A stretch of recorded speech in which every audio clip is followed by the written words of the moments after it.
만일 우리가 그리스도와 함께 죽었으면 또한 그와 함께 살 줄을 믿노니 이는 그리스도께서 죽은 자 가운데서 살아나셨으며 다시 죽지 아니하시고 사망이 다시 그를 주장하지 못할 줄을 아노라. 그가 죽으심은 죄에 대하여 단번에 죽으심이요 그가 살아계심은 하나님께 대하여 살아계심이니 이와 같이 너희도 너희 자신을 죄에 대하여 죽은 자로 그리스도 예수 안에서 하나님께 대하여는 살아있는 자로 여기시자. 그러므로 너희는 죄가 너희 죽을 몸을 지배하지 못하게 하여 몸의 사욕에 순종하지 말고 또한 너희 자신을 우리의 무게로 들게 이르지 말고 오직 너희 자신을 죽은 자 가운데서 다시 살아난 자 같이 하나님께 드리며 너희 지체를 의의 무기로 하나님께 드리라. 아멘. 세상에서 가장 아무 소리도 없고 고요한 곳이 있다면 바로 무덤가, 묘지가 아닐까 생각을 합니다. 물론 거기서도 이제 비가 오고 바람이 불면 그런 자연의 소리는 들리지만 정말 사람의 소리가 아무것도 없는 그런 곳이 우리가 하나 든다면 무덤이 있는 묘지라고 할 수 있죠. 아무 소리도 안 나고 싸움도 없고 의견도 없고 누구 비판하는 목소리도 없어요. 그래서 죽은 상태라는 게 도대체 뭔가를 알려면 묘지에 가보는 것도 좋습니다. 이게 죽은 상태구나. 아무런 소리도 없는 것. 예수님의 죽으심과 살아계심을 이렇게 말씀합니다. 오늘 읽었던 말씀 중에 10절에 그가 죽으심은 죄에 대하여 단번에 죽으시며 그가 살아계심은 하나님께 대하여 살아계심이니 예수님이 죽으심은 죄에 대하여 죽으신 거고 부활하심은 하나님께 대하여 다시 사신 생명의 삶이라는 것을 말씀하고 있어요. 그래서 우리한테도 당부하는 것이 바로 그 다음에 11절에 이와 같이 너희도 너희 자신을 죄에 대해서는 죽은 자로 여기고 그리스도 예수 안에서 하나님께 대하여는 살아있는 자로 여길지어다 라고 말씀하고 있습니다. 우리가 예수 믿는 사람이기 때문에 가끔 내가 나 자신한테 그런 선포를 하는 게 중요합니다. 나는 죄에 대해서는 죽은 사람이고 하나님께 대하여는 살아있는 사람이다. 그러니 나는 더 이상 마귀의 종이 아니라 하나님의 뜻을 따라 사는 하나님의 종이다. 하나님의 백성이다. 라고 이렇게 내가 나 자신한테 선포를 하는 것이 또 종종 필요합니다. 예수 믿는 삶을 오늘 수요예배 말씀 제목처럼 그리스도와 연합된 생활이다라고 볼 수 있어요. 예수 믿는 삶이 뭐냐? 예수님과 하나 된 삶. 남녀가 결혼해서 부부를 이루면 한 몸이라고 하잖아요. 한 몸을 이룬 것처럼 우리가 예수님과 결혼한 거예요. 저번 주에 우리는 신부고 예수님은 신랑이라고 말씀드린 것처럼 그렇게 진정한 영원한 신랑이신 예수님과 우리가 말하자면 이제 정혼을 해서 예수님과 한 몸을 이룬 것이 신앙생활이죠. 예수님과 내가 한 몸을 이루기까지는 예수님과 나 사이에 서로 주고받은 사건이 있어요. 주는 게 있으면 받는 게 있어야지 라는 그런 말을 우리가 종종 하잖아요. 그런데 예수님과 나 사이에 주고받은 것은 세상에서 가장 불공평한 것을 주고받았습니다. 내가 예수님께 드린 거는 무슨 좋은 선물이 아니라 날 때부터 지니고 태어난 원죄, 그리고 태어나면서 평생 살면서 짓는 각종 더러운 자범죄, 이걸 예수님께 드렸어요. 우리는 그걸 예수님께 드려서 그 죄값이, 내 죄값이 예수님에게 전가됐고 그로 인해서 예수님이 십자가에서 죽음을 당하셨죠. 내가 예수님한테 드린 것은 그저 내 온갖 더러운 죄들, 그걸 내가 예수님께 선물인 것처럼 내가 예수님께 떠맡겨 드렸다고요. 그럼 예수님이 나한테 주신 건 뭘까요? 그분의 의. 그분의 의가 우리에게 전가됐어요. 그가 십자가에 나 때문에 대신 죽으심으로 말미암아 내가 그 예수님을 믿는 순간 그분의 의가 나에게 전가돼서 나는 법적으로 의인이 됐습니다. 의인이 됐어요. 그분의 의라는 게 뭘까요? 의. 하나님 보실 때 옳다고 인정하시는 것, 그게 의예요. 하나님이 날 보실 때 그래 너는 이제 옳다, 너는 이제 합당하다 이렇게 말씀하시는 게 의입니다. 의. 예수님이 나한테 그걸 주셨어요. 나는 예수님한테 내 온갖 더러운 죄를 떠넘겼는데 예수님은 나한테 깨끗하게 되는 의를 주셨어요. 세상에서 가장 불공평한 거래예요.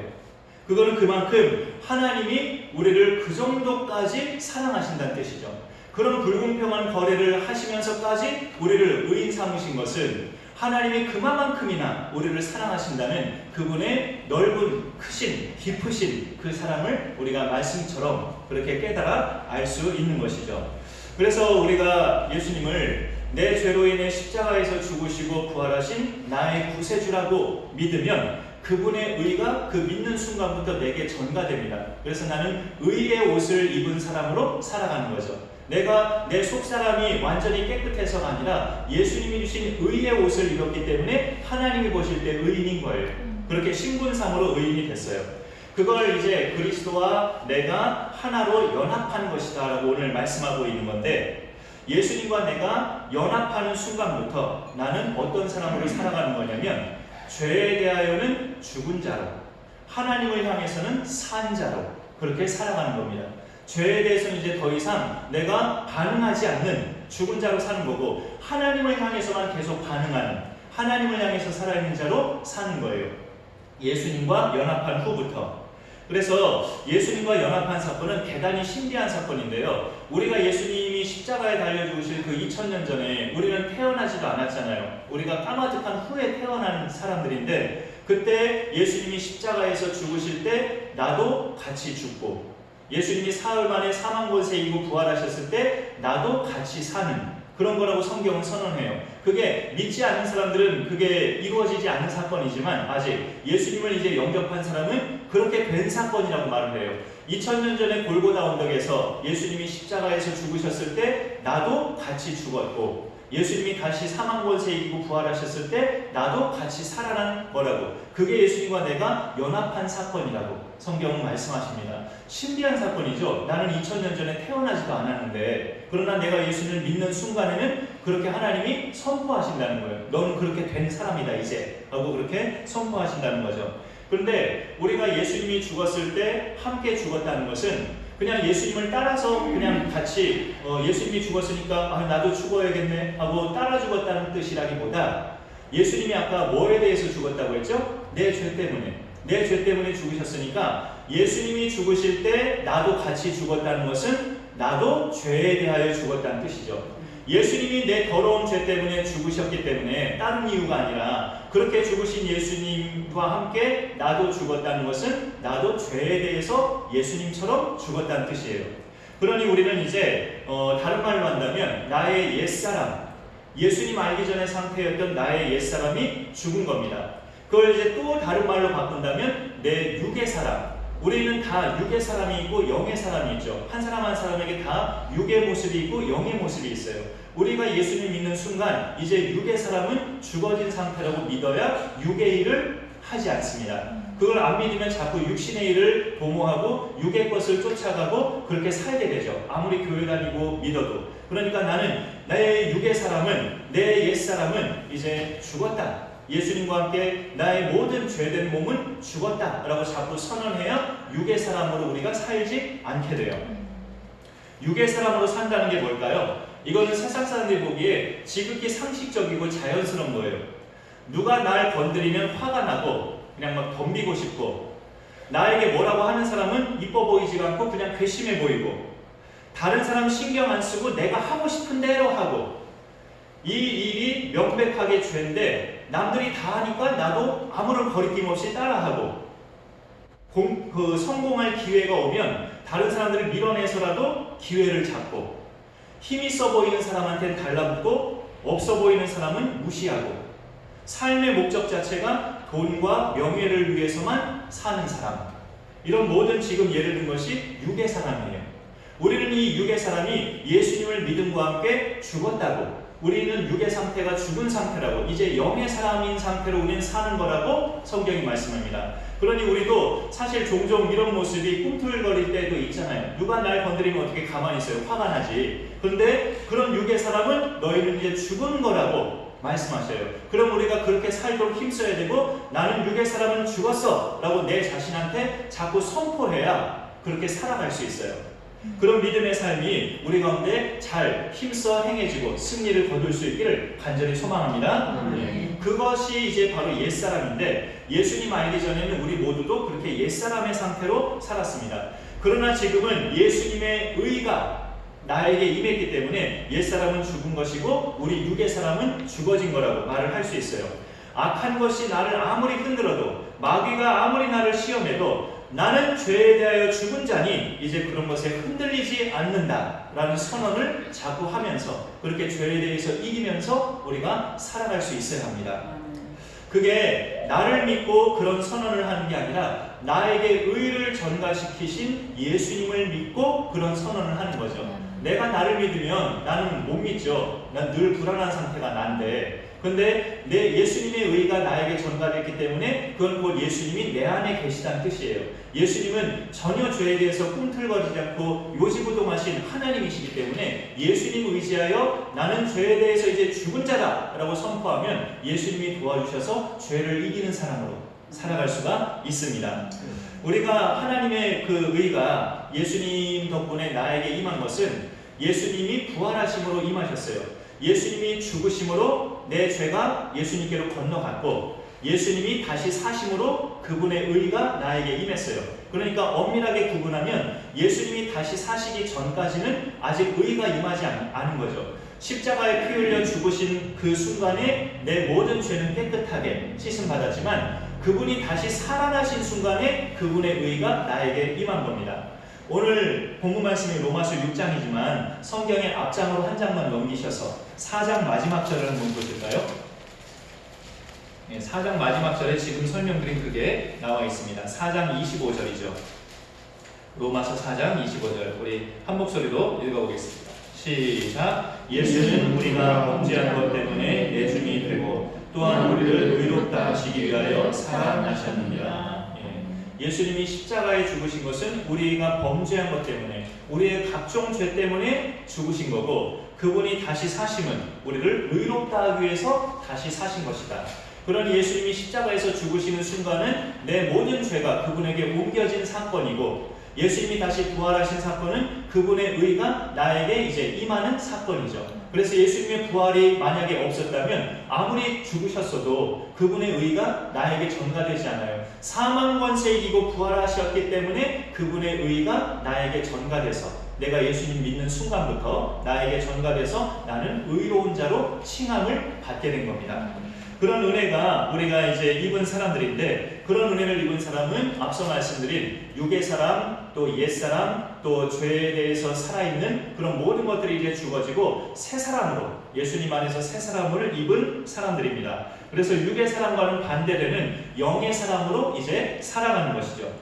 영의 사람은 같은 로마서에 그런 말씀이 있는데 영의 일을 생각하나니라고 되어 있어요. 육의 사람은 육의 일을 생각하고 영의 사람은 영의 일을 생각하고 영의 일을 추구합니다. 그래서 그런 것은 그런 특성이 뭐냐?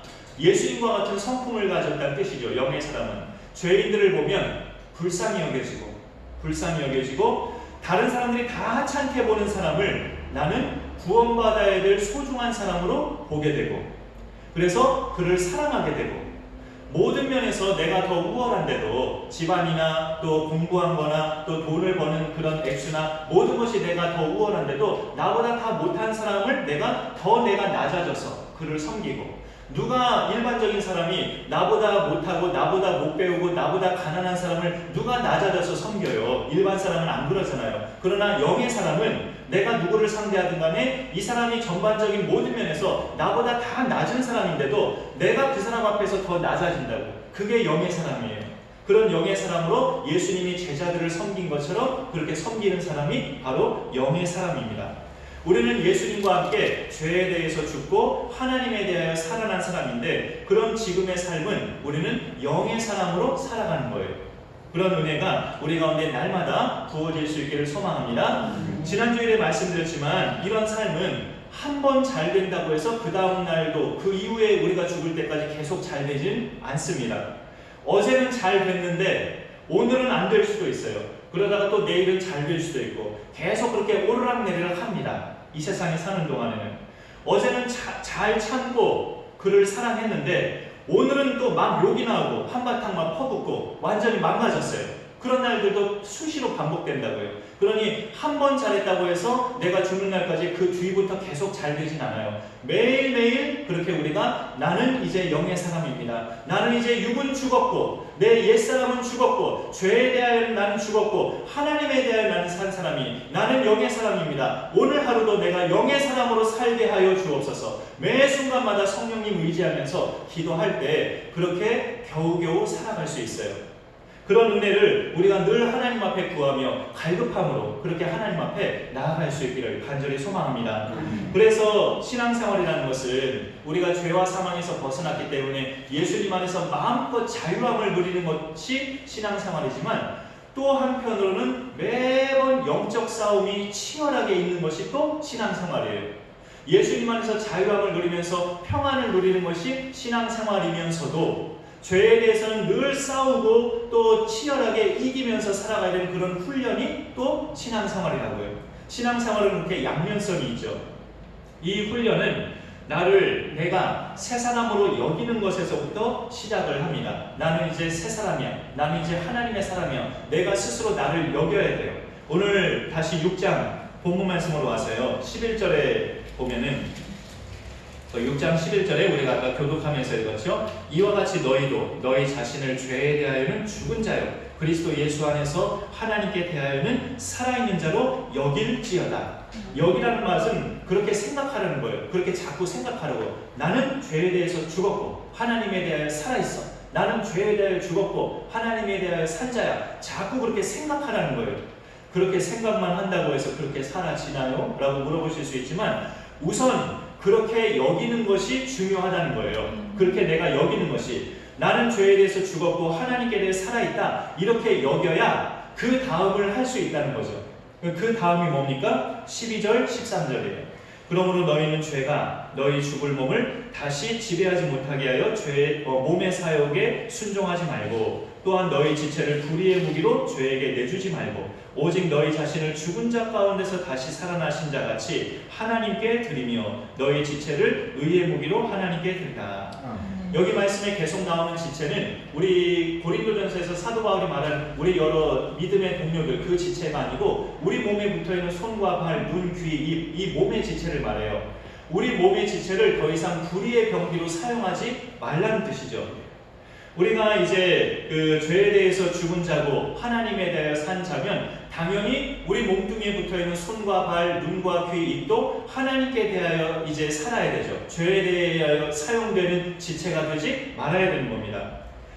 많이들 저보다 더 아실만한 이제 다 소천하신 목사님인데 일제시대에 목사님 중에 김익두 목사님을 많이들 아시죠. 청년 시절에는 일명 건달이었고 깡패였는데 그가 그렇게 건달 생활하면서 방황하다가 미국의 한 선교사님이 조선 땅에 와서 이렇게 설교하는 설교를 우연히 듣다가 그 설교에 감동을 받아서 그 자리에서 회심하고 예수님을 믿고 신학을 공부해서 목사님까지 됐어요. 김익두 목사님. 건달로 살 때는 그의 혀는 사람을 협박하는 혀였어요. 건달로 살 때 그의 손과 발은 사람을 치고 패는 주먹이었어요. 그러나 그가 예수님 믿고 회심하고 나서 그의 입은, 그의 혀는 어떻게 바뀌었습니까? 하나님의 복음을 선포해서 많은 영혼들을 예수께로 인도하는 혀로 바뀌었어요. 그의 손과 발은 어떻게 바뀌었습니까? 기록에 보면 이 김익두 목사에게 그 치유의 은사가 있어서 집회에 참석할 때마다 병든 자에게 손을 얹고 안수기도 할 때마다 그렇게 치유의 역사가 일어났다고 해요. 그의 손과 발이 건달로 살 때는 사람들을 패고 폭력을 하는 그런 불의의 병기로 사용된 지체였지만 그가 예수 믿고 회심하고 구원받아서 그렇게 사용될 때는 그의 지체가, 그의 손과 발이 병든 자를 고쳐주는 그런 치유의 능력이 나타나는 지체가 되었다는 거죠. 의의 무기로 바뀌어진 거예요. 우리 예수 믿는 사람들이 바로 그렇게 우리 몸에 붙어있는 그런 모든 지체들도 의의 무기로 하나님 앞에 사용할 것을 오늘 말씀하고 있는 것이죠.